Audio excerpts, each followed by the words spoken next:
Hey, good morning.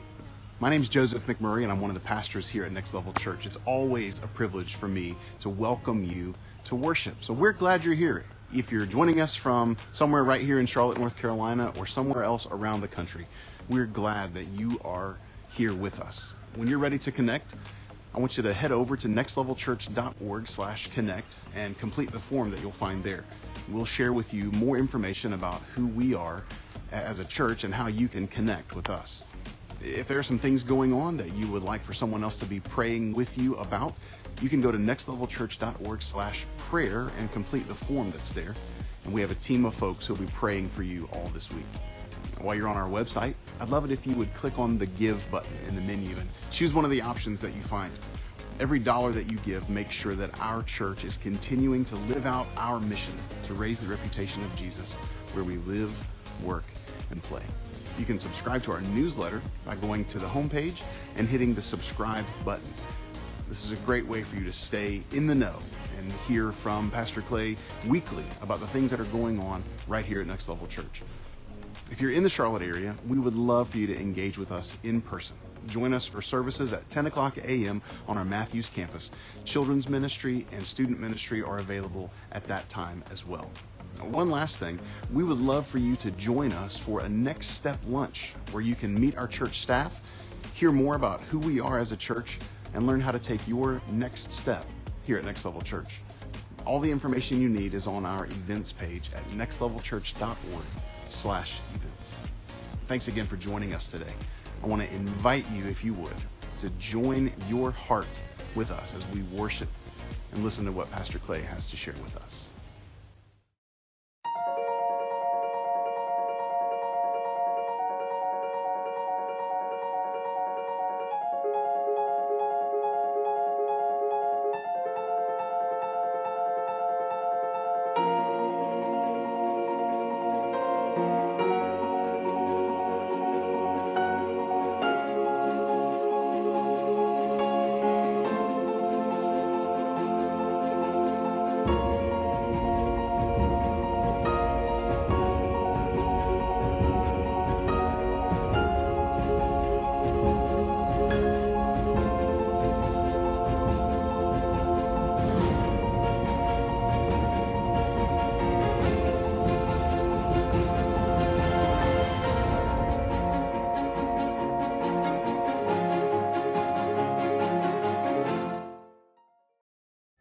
Well, hey friends, it is great to have you join us today, no matter where you're at. My name is Clay Munkus, and I'm the lead pastor here at Next Level, and I am thrilled to be back with you after a couple of weeks off here again this week. And we are in the third part of a series called Starting Point. And the premise for this entire series is simply this, that just like everything in your life has a starting point, faith has a starting point too. We probably don't think about it much, but somewhere along the way, somebody prayed for you or shared the message of Jesus with you or invited you to attend a church with them.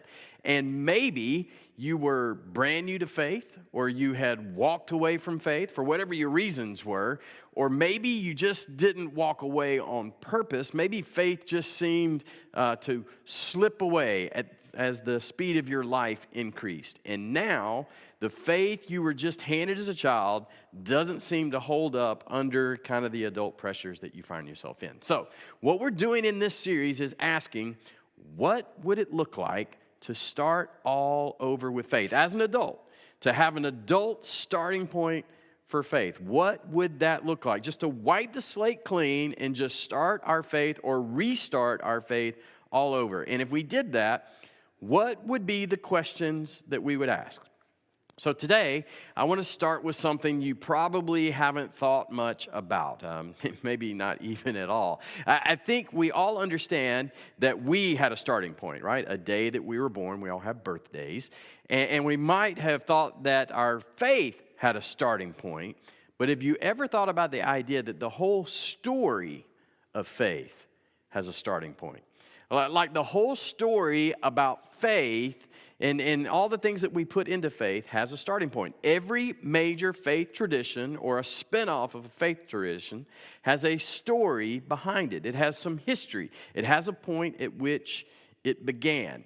And I understand that we don't think that much about it if we think about it at all. There's not much interest in where faith comes from and who started it, because what we really want answers to is, God, I've been asking for a new job or a raise, or God, my wife needs healing, or my child needs you, or I've got a big test coming up next week and I need to pass that. What we really want to know is, God, are you there when I need you? I really don't have time for a history lesson, but what if part of the reason that we drift from our faith is not knowing our foundation? So today we're going to look at some history, and I want to look at something that each of us has struggled with in our faith, and I'm going to tie that to something that happened a really, really, really long time ago. And I hope this is really helpful for you as you are rebuilding or starting to build your faith as an adult. And the point in history I want to go back to is a starting point that 3 of the largest faith traditions in the world share. And that starting point is found in the story of one man, and the man's name is Abraham, or at this time period, he's called Abram. And before Abraham, which we have some history, which includes how God created the world, and this is not a sermon on how God created, rather, let's just say that God created the world.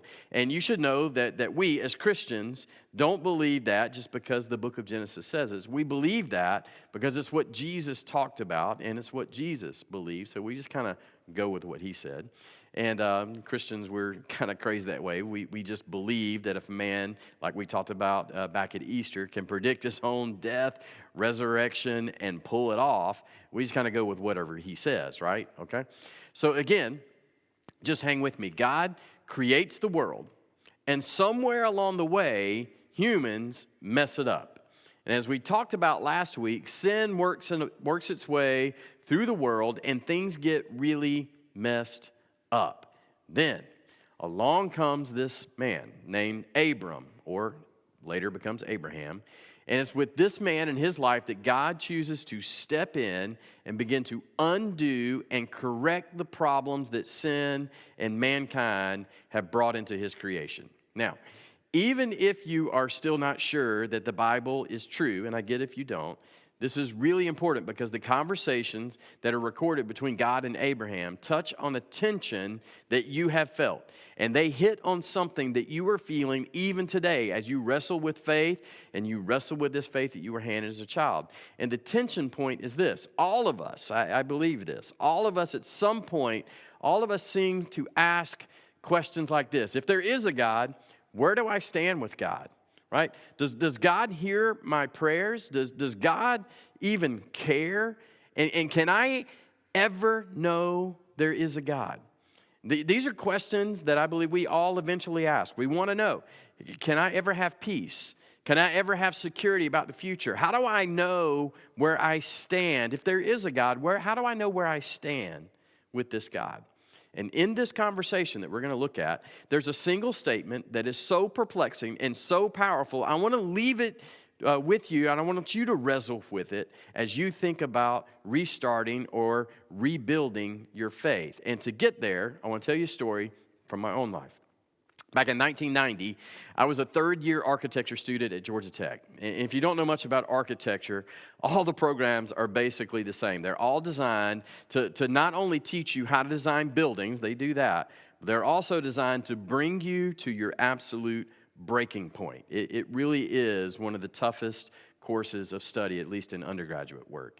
Anyway, at this point in my academic career, I was living 3 nights a week in the studio, and I would sleep overnight on a makeshift bed that I'd made under my drawing table in my cubicle. So at this point, for 2 years, I would go to class all day, work on homework all afternoon, and then go deliver pizzas for a couple of hours, return to my drafting table and work on drawings till 3 or 4 a.m., fall asleep under my table, and wake up the next morning to rinse and repeat the whole process over again. Now, I wasn't the only person who lived like this. We all did. And there were about 30 other students in my studio who lived in their cubicles just like I did. And there was a lot of pressure to keep up. Because the way the program worked was this. If you missed any class or dropped a class or failed or took it incomplete, you would be dropped from the program until you could retake that studio class the next year. So again, a lot of pressure to stay awake, keep up, keep producing, even if your body could not keep up. So we all basically lived on Jolt Cola. Anybody remember Jolt Cola? Right? Large amounts of coffee and no dose, which is a massive caffeine boost. Basically anything that could keep you alert and productive till 3, 4, 5 a.m., 3 to 4 days a week, we used it, right? You get the idea. Now, one week we were working on our final project for the quarter, and we had been up for a couple of days straight, literally, and it was around midnight, and I was working in my cube, and I heard one of my classmates, his name's John, scream out some words out loud that basically I can't even repeat here what he screamed. Basically, a mistake had happened, and we heard, right? So several of us rushed over to see what had happened. Now, back in 1990, drawing was still done largely by using ink and pens on Mylar paper. And to get the ink down to the tip of the pen, if it had been a while since you used it, you would have to shake the pen, right? And one of the very first things that they taught you about these pens is they spit out a blob of ink if you're not careful. So you were never supposed to shake the pen over your drawing. You would always shake it to the side or somewhere else away from your drawing. But with all of the sleep deprivation that we were under, John had missed that step, and he had shaken his pen over his final drawing. And so when we arrived at his cube, there it was, a colossal ink blot right in the middle of the Mylar. And there sat John, shocked. And before any of us could say anything, John just said, "It's okay, guys. I'm just going to suck it up." And before we could stop him, he leaned down, stuck his face in the ink, and began to suck ink off the page. It was an absolute disaster. And in the shock of the moment, we could have just said, well, serves you right for doing something so stupid. I mean, they told you about that way back in our freshman classes. You should have been more careful. And then just walk back to our cubes to work on our projects, thinking, well, sucks to be you, John. Now, here's the thing. Some of you think that's what God is like. Some of you feel that God looks at the mess that you have made, the mess that you created, and the consequences of your own decisions and says, well, sucks to be you. You just figure it out, right? I'll be here if you need me. Call me when you get this mess cleaned up. And that's how you think God is. And for those of you who think that, you also probably don't think that even for a minute that I left my friend there face down in a pile of ink, which means you believe that I have more compassion than God, which makes me more godly than God. And trust me, that is not true. It means perhaps that there's something about God that you don't know. And if you're wondering, me and some other classmates around me, we did what any friend would do. We moved him back from the table and turned our attention to the drawings. Now, have you ever spilt paint and tried to clean it up? Right? It's a mess. You ever had a mess so big you don't even know where to start? This was a mess of epic proportions, and we didn't even know where to begin to clean it up. And in a similar way, during the time of Abraham, humans had made a royal mess of the world. Living in the world we live today, we can't even imagine the injustices that the ancient world, where there was no law, there were no civil rights, no civil society. It was survival of the fittest. It was a world of brutality. That was normal, where kidnapping was commonplace. And if you wanted someone, you just took them, where there was no city-states, no nation-states in the way that we think of them now. And in the midst of that very chaotic world, a world that would be repulsive to us today and our standards today, God sees the same thing even we would see today, that sin had taken hold of humanity. And if he was a God who cared, he had a decision to make. Do I wade into the mess and try to find a starting point for cleaning up this mess that someone else has created? Or do I just hang a big out of order sign over the earth and go do something somewhere else? And what we have in the story of Abraham is God choosing a starting point to wade into the mess of humanity. And the interesting thing about Abraham is that he was just a regular guy who had some real issues, right? Like in the very beginning of his story, as you're beginning to read and hear about Abraham, he's traveling through Egypt with his wife Sarah. And when some of Pharaoh's servants see Sarah, they tell Pharaoh how beautiful she was. And Pharaoh says, I want her, go get her for me. So they asked Abraham, they come up to him, they say, hey, is this your wife? And Abraham, he kind of sees what's coming and he thinks, if they know I'm married to her, they're just going to kill me and take my wife. So Abraham, being the very courageous man of God, said, no, she's not really my wife. She's more like a sister. You can have her, right? Seriously, read the story. And he gave his wife to Pharaoh. Now, some of you may think you have loyalty problems in your marriage. Imagine that one. That's Abraham, right? The hero of the story. And you can read the rest of the story for yourself. He had all kinds of problems. He had all kinds of issues. But God, he had to start somewhere. So God picks this very imperfect person, Abraham. And this is way later, the story we're going to look at, way later in his life. Both he and Sarah, they get back together, are getting old.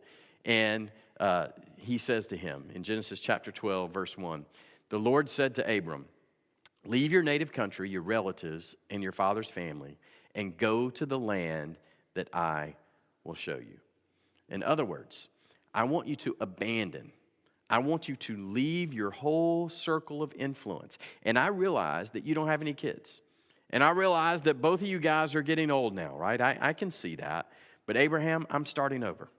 I want you to know I'm doing a new thing. I'm starting something that's ultimately going to impact the whole world, and I've chosen you. And don't ask me why. I just had to start somewhere. And then he made Abraham, these are three very interesting promises, starting in verse 2. First promise he makes, he says, I will make you into a great nation. And that came true.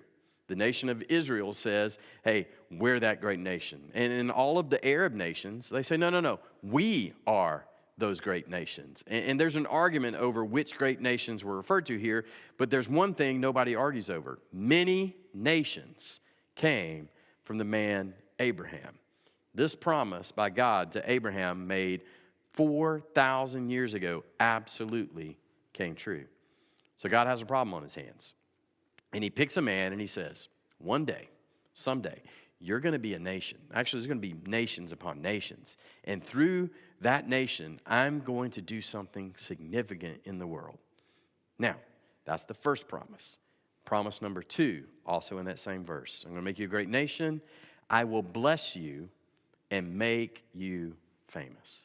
Now, to prove this point, I'm just going to do a really quick survey. So, Abraham. All right, how many of you would say that you have heard of Abraham before this message today? All right, I mean, raise your hand. Yes. That's probably everybody who's watching, everybody who's listening to us right now. Right now, how about this guy, Chedorlaomer? Chedorlaomer. How many heard of him? Right? Probably not many. He was actually a famous king. He was the king of Elam. A country so great that it doesn't exist anymore. But everybody in that day, in the time of Abraham, they would have known who Chedorlaomer was, but they wouldn't have known Abraham.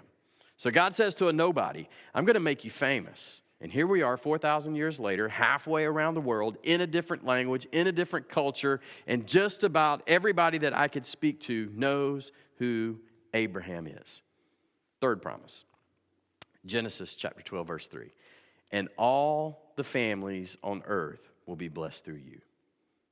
Going to be blessed through you. And here we are 4,000 years later, and all the Arab nations are better off because of Abraham. All the Jewish people have been blessed because of Abraham. And all of the Christians and all of the people who have been blessed by Christians and orphanages and Christian hospitals and all of the people that have been touched by Christianity are better off because of Abraham. To which I think God would say, well, that was my point. That all of these families of earth would be blessed through you. And so God gives Abraham this promise. But there is a problem for Abraham. He knows he's an old man. And not only does he know that, on top of that, he doesn't have any children, right?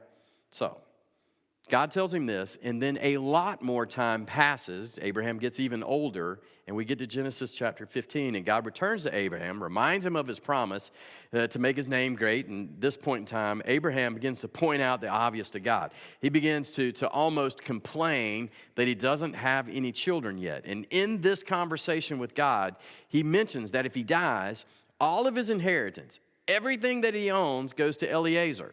Right? Another guy you probably haven't heard of. Eliezer was his chief servant. And everything, since he didn't have children, was going to go to Eliezer. So he's kind of complaining to God. Okay, God, you kind of promised that you're going to make me a nation. I don't even know what a nation is, but that sounds big. And God, you said everybody on the earth is going to know my name. And right now, I think there's probably 5 people, 10 people, 12 people who actually know who I am. And God, you said everybody's going to be blessed through me. And God, I don't even have a son, right? I don't even care about being a nation. I just want to have a son. I don't want to leave everything to my servant, Eliezer. And so he's praying one night. And, kind of like many of us pray, kind of prayers of desperation. And here's what the writer of Genesis says that God says back to him. In Genesis, all right, go to chapter 15, verse 4, where he says, "Then the Lord said to him, 'No, your servant will not be your heir, for you will have a son of your own who will be your heir.' Then the Lord took Abram outside and said to him, 'Look up in the sky and count the stars if you can.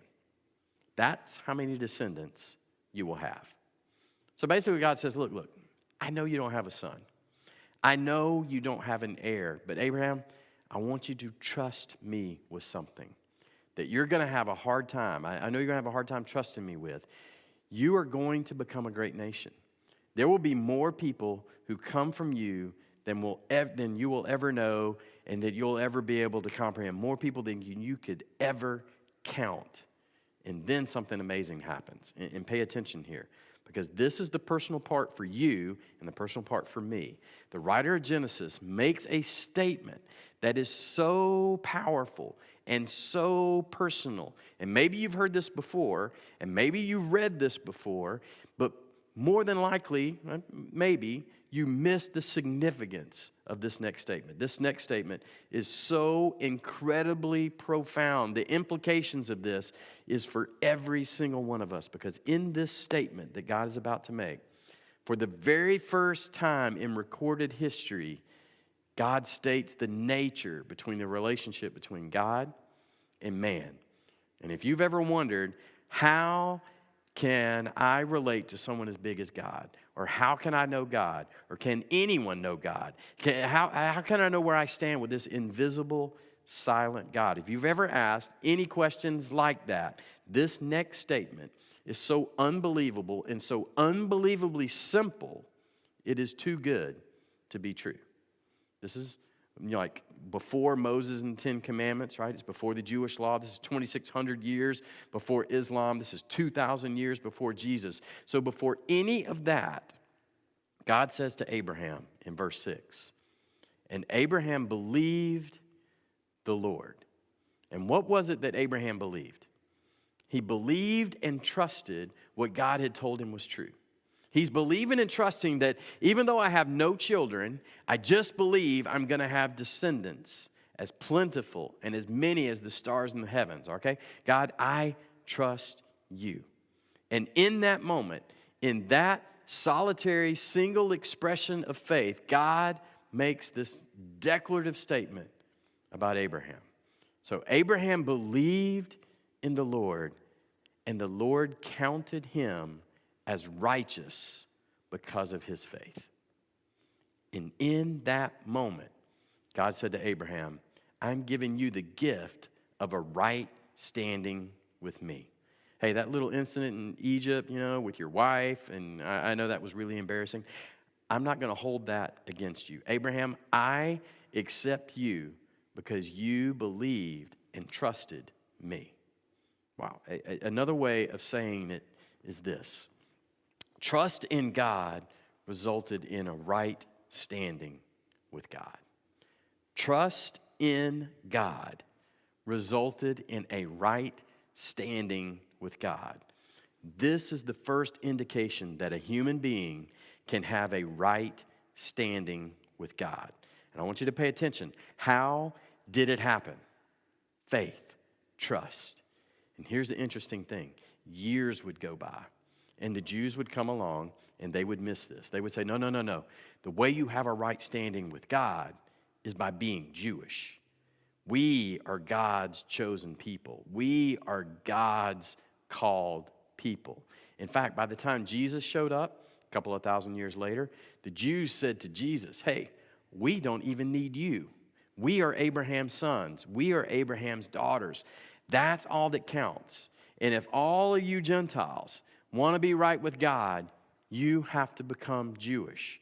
And we'll let you kind of be grafted in, and then you can be one of Abraham's sons and one of Abraham's daughters like us. And it's all about who you're related to if you want a right standing with God. And then about 30 seconds after Jesus left the earth, there were a group of Christians who started arguing about this very subject. And one group said, oh, well, they've got to become Jewish. These Gentiles got to become Jewish. And they got to keep the whole law of Moses. And another group said, well, they can't keep the law of Moses. They don't even know the law of Moses. And somebody said, I think you just have to believe. And then they said, well, I don't know, believing is just too difficult. And right on through the Reformation, the church has been split over this issue of how do you have a right standing with God? And how do you know when God says, you're approved? How do you know when God says, I love you, you are fine? How do you know when you've done enough, when you've believed enough? How can you know? Is it birth? Is it behavior? Is it belief? Is it a combination of these two or three things? But before all of that, 4,000 years ago, before any of those religions existed, before there was anyone who considered themselves Jewish or Muslim or Christian, God revealed to Abraham this little secret. And it's almost impossible to comprehend that the creator of everything would make the standard so simple. That God, who saw each of us in our own puddle of ink on a mylar paper, in a mess of our own making, in our own disobedience, this all-powerful God, regardless of what we believe theologically, regardless of what we believe about sin, regardless of the messes that we have made for ourselves, and many of us, we've made some big messes, that very same God said, the key, the formula, the way you enter into a relationship with me where I call you righteous and approved, I call you a friend, is not through who you are related to. It is not through your behavior. It's simple. It is trust. It is, will you trust me? It's, will you do what Abraham did? Will you simply say, it's hard to believe. It's almost impossible to believe, but I'm going to trust what you say is true and that you'll do what you promised to do. So here's the question, and here's what I want to leave you with. What if the starting point for a relationship with God is simply trust? What if a starting point with God is simply trust? What if what we saw with God at the very beginning, where God decided to wade into this blob of ink on paper, this giant mess in the world, and decided, well, I got to start somewhere. I'm going to pick one unrighteous man, and I'm going to connect with him in a personal way, and all I require is that he say, God, I trust you.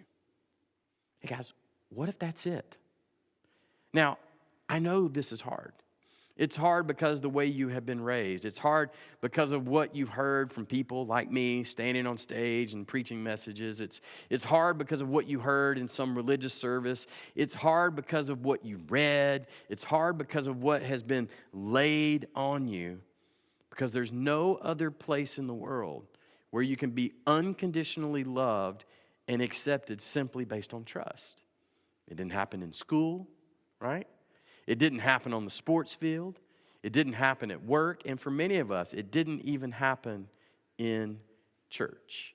And yet, when we go back, pre-Christian, pre-Jewish, we find God saying to Abraham, I declare you righteous because you trusted me. What if the starting point for our relationship with God is as simple as trust? Now, here's what I want you to do. I'm going to give you a question, and I want you to kind of talk about this. So in your groups this week, or while you're riding in the car on your way home today, or while sitting at lunch today, I want you to answer this question. This is what I want you to do. And here's the question. As you begin to think about this, which of the following here best reflects your view and why? Right? God accepts me based on my birth. God accepts me based on my behavior. God accepts me based on what I believe, right? Which one of these beliefs that are here is it that you connect, right? Is it birth? Is it behavior, right? If I do the right things, then God accepts me. Or if I do the wrong things, then God doesn't accept me. Or does God just accept me based on what I believe? Or is it a combination of any of the above? All right, I want you to have that conversation. I don't want you to try to convince yourself of anything. I just want you to think about what it is that you really believe. I want you to think about it on an emotional level, right? It's easy for me to embrace the idea that maybe it's as simple or belief as trust. Is that easy? Or does it have to be something else? Which model did you grow up with? Which model feels more comfortable? Which model have you been intentionally or unintentionally leaning into? All right, I want you to talk about that. And then next week, we're going to come back and we're going to pick up the discussion right here. So let's pause and let me pray for you. Heavenly Father, we are so grateful for the preservation of this ancient text throughout the years. And if it really is true that our righteousness is achieved through faith alone, we ask that you give us the courage to consider and embrace this powerful idea. Help us to lean in this direction and open our hearts to this truth. God, I just thank you so much for what you have done in all of us. Many of us, we kind of grew up with kind of a Bible, and maybe it was on a coffee table or tucked away somewhere. Heavenly Father, I am so glad that you preserved this, and we know that what is true, that our standing with you comes through faith alone. God, give us the courage to lean into that, to embrace this very powerful idea. And I ask you take the words that I have spoken today and plant them into people's hearts. God, may they be reminded that they can always call out for you, regardless of their situation, regardless of what they've done. And God, grant us the wisdom to discern how to apply these truths to our lives and take action. We offer all this up in the name of Jesus. Amen.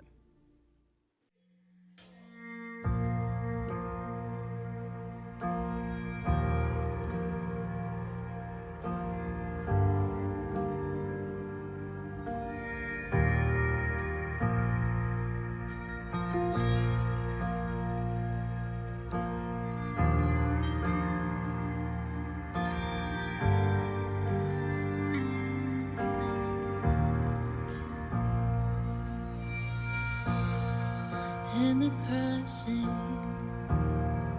in the pressing, you are making new wine. In the soil I now surrender, you are breaking new ground. So I yield to you into your careful hand. When I trust you, I don't need to understand. So make me a vessel, make me an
Jesus, bring new wine out of me.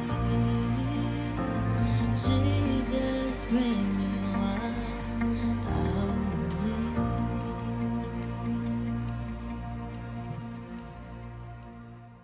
Well, hey, friends, thanks for joining us today. If you think today's message might be valuable to someone that you know, man, I would love it if you would just share this video. Not only could it be helpful for them, but by sharing this content as well as liking and subscribing to this channel, you help us to accomplish our mission to raise the reputation of Jesus. And as I ask you every opportunity that I stand on the stage, I would really love it if you would head over to our website at nextlevelchurch.org.